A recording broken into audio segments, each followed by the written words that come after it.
Hi guys, welcome to episode 6 of the Fiberista Files. Today is May 22nd, which means there's exactly 2 weeks until the Fiber Frolic. I've got a lot to show you today, a lot of fibery goodness that you can't have yet. So let's get right to it. Dye pots. I was able to finish getting the Superwash Merino Tensile all dyed up. They were 3 pounds, so there were 3 colorways, and I got those all dyed up. I love the fiber, but working with it turned out to be kind of a pain.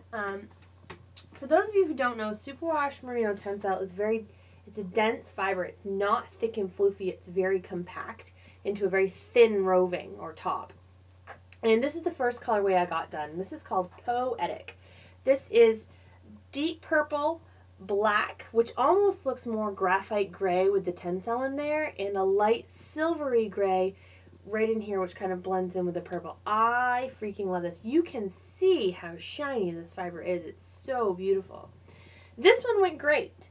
And the other one I did, the second one I did, which was Athens, which is all peacock blue and a rose, like an aged rose color. It's almost like a mauve-y sort of pink.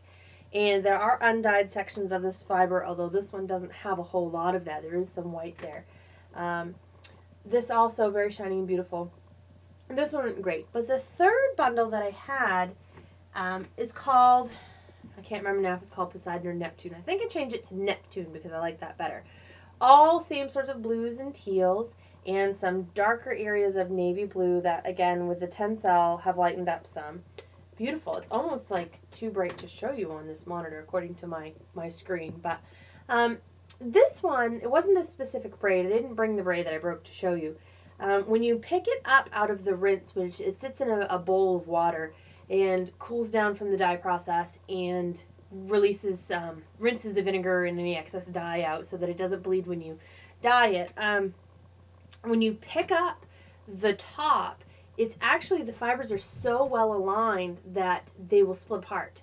And that's what happened. The roving broke in 3 different places. And so I'm left with 4 ounces that's now in 3 pieces. And do I sell that for the same price? There's nothing wrong with it. It just isn't quite the single braid that I want. Cat, I'm telling you what, we're going to have words. Thank you. It's not the same piece. It's in separate pieces. And the braid doesn't look quite as well. So I'm stuck with, do I mark it down and say, you know, there was a damaged error? It's really not damaged. It's perfectly fine and it will spin fine. Or do I just sort of ignore it and hope people don't notice and then aren't unsatisfied? I haven't answered that yet. I'm still working on it. If there was a knot in my yarn, I would absolutely mark it down because people don't pay the stock yarn prices for yarn with knots in it. But this isn't really a knot and you're going to spin it anyway, so I don't know. Leave a comment in the comments on this post and tell me what you think I should do because I'm kind of lost. Maybe this has happened to some of you before. So that's the Superwash Merino Tensile. The Poetic I am beyond thrilled with. It was a colorway my husband suggested to me and I absolutely love it. I'm really tempted to keep some for myself. But I also started spinning up the Superwash BFL. If there is one fiber that I could work with the rest of my life and not have any other fibers, it would be Superwash BFL. I freaking love this stuff. And that's why I saved it till last. I've only done 2 colorways so far. One was space dyed and one was kettle dyed. First time I've kettle dyed fiber and it came out awesome. This one is called Luna. Again, your screen, because I'm sitting in front of the window today, it's very bright in here. This is called Luna. It's sort of my homage to Luna moths, which I think are absolutely gorgeous. 4 ounces. It's just a very short braid. There's really not much to it.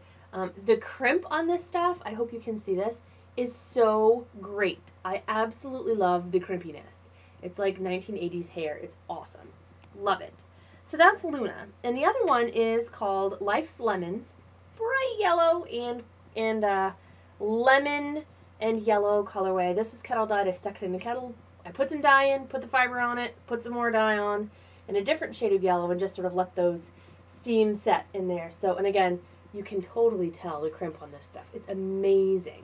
I love this fiber because it's a little bit more compact than the Superwash Merino, and the fibers don't sort of split off and do whatever they want. They stay in the top, which is really great to work with. Easy to braid, easy to dye. It doesn't get all, you know, floofy. There's not little bits and things coming off it. It's great. I have 8 more colorways to do with this stuff, and I can't wait to get it started. I love it. I am flying through this stuff. I'm already 5 minutes in. This might have to be a 2-parter, guys. I'm sorry. I also... I dyed this sock yarn, and it just finished drying overnight, so I haven't yet reskeined it, so it's going to look not as good. I cannot wait to reskein this and show you next week. This is called, I think I'm calling it Empress. This is a skein of sock yarn that is shades of lime and violet. If you listen to the Lime and Violet podcast, you know that they have ceased recording. They have moved on to bigger and better things. So this is my way of saying thanks for all the fish, as they say, or thanks for all the lime and the violets. And this is going to look awesome dyed up. It's not self-striping. I think it will pool because there are only basically the 2 shades, and they each live the length of the fiber, or half the length of the skein. So I think it will pool. I think it will possibly stripe if it's a small enough sock. I'm not really sure how it's going to work out. I don't care. It's beautiful, and I love it, and I cannot wait to have this. I might keep one of these because I really, really love this yarn. I usually don't do very bright opposite sort of contrasting colors like this, but I love it, so I'm going to do it. Don't tell my husband. I also did one, sorry, I keep bending out of frame to show you my closet door so I can get some fibers, but it doesn't all fit on my lap. This is called This Is Just to Say, and this does not look as good as the other one does, but it will once it's reskeined. This is done in kettle dyed in shades of Plum, which is a deep, deep purple, and burgundy. And this is supposed to look like a plum, which is plum and burgundy. And the name of it comes from the William Carlos Williams poem, This Is Just to Say. But this is, again, a skein of sock yarn, superwash merino and nylon. Once it's reskeined, it will be very much prettier than what you're seeing right now. But I love the deep, rich tones in it. It makes me happy. So, there's that. Okay. That's what's in the dye plots. I've been busy. I've been a busy girl. I am spending the entire weekend this weekend dyeing up, hopefully, if I can manage it, 8 more colorways, so 8 pounds of sock yarn, and the remaining 8 pounds of superwash BFL. I would really like to have that all done by Monday. I think that's a bit optimistic, but I'm going to try my best. Process. What have I been doing? Reskeining.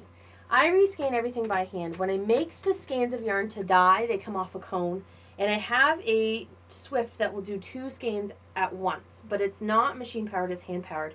So I do this 290 times per pair of skeins, so it's back breaking, arm breaking anyway. And then once they're dyed and dried, I put them back on the Swift, and I use my nitty knotty to make 2-yard skeins so that they'll hang nice. This is Midnight Lavender, which I showed you last week, which is not very pretty, in the original dye skein. And then this is the same yarn that has been reskeined. And, you know, loose like this, it really still doesn't look very good. I'm a little disappointed about that. When you twist it up, it looks awesome.